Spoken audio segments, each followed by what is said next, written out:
Welcome to the Slop Temple. We pray this video helps. This guide shows how to use an emergency flare safely with your dog.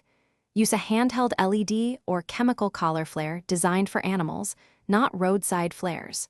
Choose a flare that weighs under 50 grams and measures less than 5 inches. Test the flare in your home before any emergency to confirm brightness and function. Keep the device in reach and store it in a waterproof pouch near the leash. Always prioritize calm handling to reduce stress and prevent sudden movements or bites. When outdoors, attach the flare to your dog's collar with its clip or Velcro strap. Place the flare on the side opposite the leash attachment to avoid tangling during walks. Activate the flare only when visibility drops below 30 meters or in vehicle traffic situations. For chemical flares, light outdoors and hold at arm's length away from fur and face.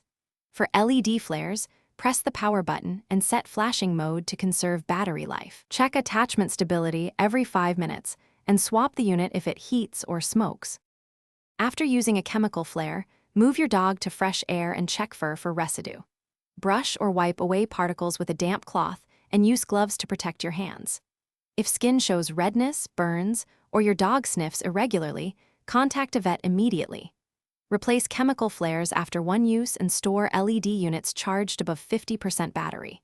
Avoid using flares indoors, inside cars, or near bedding to prevent fire and inhalation risks. Train with short 3-minute sessions weekly to keep your dog calm.